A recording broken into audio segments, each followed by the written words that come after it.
मेरे तमाम किसान भाइयों को अस्सलाम वालेकुम और उम्मीद करता हूँ सारे किसान भाई खैरियत से होंगे। आज मैं अपने किसान भाइयों के लिए पालक के बारे में वीडियो लेके आया हूँ और इसकी जो ग़िज़ाइया वो मैं आपको गर्मी की बताऊँगा, क्योंकि इसमें जो गर्मी की जो पालक होती है इसमें ज़्यादा बचत होती है, ज़्यादा मुनाफा होता है और इसका जो मंडी पे रेट होता है ये भी काफ़ी मिकदार में ज़्यादा होता है, क्योंकि इस मौसम में ज़्यादातर दूसरी सब्जियां फसलें उगी हुई होती हैं, क्योंकि इस मौसम में अभी तक गंदम खड़ी होती है और पालक आने जो बंद हो जाती है। तो अगर आप मार्च में पालक की काश्त करते हैं तो वो आगे आपको काफ़ी ज़्यादा मुनाफा दे सकती है। 1 एकड़ आपका सारी फसलों का जो जो आपको घाटा पड़ता है वो सारा 1 एकड़ पालक का आप पूरा कर सकते हैं। तो अगर आप हमारे चैनल पर न्यू हैं तो हमारे चैनल नदीम एग्रीकल्चर को सब्सक्राइब करें और जो घंटी का बटन आप उसे भी दबा दें ताकि हमारी हर न्यू आने वाली वीडियो आप तक बआसानी पहुंचती रहे। तो चलते हैं वीडियो की जानिब। अगर आप मार्च में पालक की काश्त करना चाहते हैं तो आपको चाहिए कि आपके पास जो ज़मीन है वो ज़रखेज़ किस्म की ऐसी होनी चाहिए जिसमें पानी जो है वो जो ज़मीन है वो पानी को जज़ब करने की सलाहियत रखता हो। और इसके लिए आपने करना क्या है, बहुत ही आसान तरीका है इसको लगाने का, जिसमें आपका जो खर्चा है वो भी काफ़ी ज़्यादा कम आएगा, क्योंकि कुछ खर्चे थे वो काफ़ी ज़्यादा आ जाते हैं, फिर वो आगे जो फसल की बचत होती है वो आप हासिल नहीं कर सकते। इसलिए इसमें काफ़ी मिकदार में जो खर्चा है वो काफ़ी ज़्यादा कम आएगा। तो आपने करना क्या है, आपने अगर 1 एकड़ आपने पालक लगानी है तो 1 एकड़ में आप लोगों ने सबसे पहले जो है वो आप रौनी कर लें। रौनी करने के बाद जब रौनी आ जाए, बत्तर आ जाए, तो उसके ऊपर आपने 10 से 15 टन फी एकड़ गोबर डालना है। अगर गोबर अवेलेबल है तो ठीक है, नहीं है तो फिर भी कोई बात नहीं। अगर गोबर है तो उसको गोबर को डाल के आप किसी भी डिक्सों वगैरह की मदद से आप उसकी जो ज़मीन की जो है उसको आप डिस्क वगैरह से एक दफ़ा कुचलवा लें, ताकि जो भी उसमें जड़ी बूटी वगैरह हो वो इसकी मदद से वो सब कुछ कुचल जाएगा। तो इसको चलाने के बाद इसके बाद आप 2 से 3 मरतबा हल चलाकर ज़मीन को अच्छी तरह बुरबुरा कर लें। और बुरबुरा करने के बाद आप अगर आप इसमें यहाँ पे आपने एक बात, ज़्यादा लोग जो होते हैं वो यहाँ पे डीएपी का इस्तेमाल नहीं करते। आप यहाँ पे 1 एकड़ में डीएपी डाल लें। पालक के लिए जब आप 1 एकड़ में 1 बोरी डीएपी डालेंगे उसके बाद फिर आप अपनी फसल का खुद ही रिजल्ट देख लें कैसे आता है। और आप 1 बोरी डीएपी डालकर फिर उसके ऊपर 2 दफ़ा हल चलाकर फिर आप सुहागा दे दें। सुहागा देने के बाद फिर आप मुनासिब साइज़ की उसमें खेलियाँ बनाएं। मुनासिब साइज़ की, ज़्यादा बड़ी भी ना हो और ज़्यादा छोटी भी ना हो, मुनासिब साइज़ की हो खेलियाँ बनाकर इसकी खेलियाँ इसको ज़्यादा चौड़ा नहीं बनाना, ताकि वो जैसे हम टेंडे वगैरह की या कद्दू की जैसे काश्त करते हैं उसके ऊपर ज़्यादा जो वो थड़ी का खेली का जो थड़ी होती है वो ज़्यादा बड़ी, इसमें इस तरह नहीं बनानी। आपने मुनासिब साइज़ की इस तरह खेलियाँ बना लेनी है।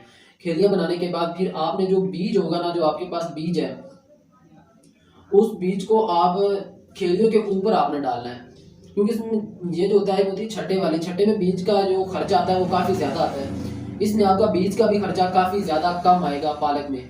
तो आपने खेलियों के ऊपर आपने वो जो बीज होगा वो आपने डाल लेना है और हाथों की मदद से इस तरह करके आपने उसको बीज को और मिट्टी को आप लोगों ने उसको अच्छी तरह मिक्स कर देना है, ताकि बीज ऊपर ना रहे, सारी मिट्टी के साथ मिक्स हो जाए।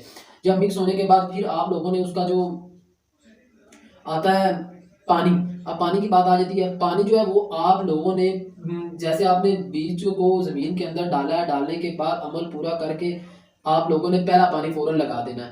पहला पानी फ़ौरन लगाने के बाद फिर उसके बाद जब आप पहला पानी लगा लें और जब आप दूसरा पानी लगाने लगे तो आधी बोरी यूरिया की डाल लें। और इसी तरह जब जैसे ही आप फसल बड़ी होती जाएगी, जब आप इसको कटाई के काबिल होगी, आपको वो फसल जो है वो काटने के काबिल हो जाएगी। और इसके जो बीच में जो गोडी वगैरह आती है वो आप फसल को दे कर गोडी करें। कुछ ज़मीनें ऐसी होती हैं जहाँ पे जड़ी बूटी वगैरह नहीं होती और गोडी की भी ज़रूरत नहीं पड़ती, इसलिए ज़मीन को पहले देख लें। अगर उसमें जड़ी बूटी वगैरह है तो आप उसकी गोडी करें, अगर नहीं है तो कोई बात नहीं, तो आपका जो खर्चा है, जो आपकी ऊपर आपकी मेहनत आती है वो आपको बच जाएगी। उसके बाद आपने जब फसल आपकी तैयार हो जाए, तैयार होने के बाद अब उसकी बात आई थी कटाई की। आप लोगों ने उसकी जो कटाई है वो आप लोगों ने इसकी कटाई करनी है। और जो पहली कटाई होती है फसल को की बुआई करने के बाद, जो पहली कटाई है वो आप 1 मंथ बाद करें। 1 महीने बाद जब आप उसकी कटाई करेंगे तो वो जो पालक का जो साइज़ होगा वो पूरा हो चुका होगा। और पहली कटाई करने के बाद दूसरी जब आप कटाई करने लगे तो उसमें तकरीबन जो वक्फ़ है, जो उसका जो टाइम है वो तकरीबन 20 से 25 दिन बाद आप दूसरी कटाई करें। और इसी तरह जो पानी है वो आप इसको बर वक्त, अगर आप गर्मियों में काश्त कर रहे हैं मार्च वाली, तो आप तकरीबन 3, 4, 5 दिन बाद आप उसको पानी लगाते रहें, क्योंकि इस दिनों में गर्मी पड़ती है और गर्मी में जो होती है वो पालक उसको झुलसाव का मसला बन सकता है, वो सड़ सकती है। इसमें जो सर्दियों वाली होती है उसमें तकरीबन आप 1 हफ्ता या तकरीबन आप 2 हफ्ते बाद भी अगर पानी लगाएं तो वो बर्दाश्त कर लेती है, लेकिन गर्मियों वाली पालक बर्दाश्त नहीं करती। इसलिए आप इसको 4 से 5 दिन बाद या 6 दिन बाद आप इसको पानी लगाते रहें।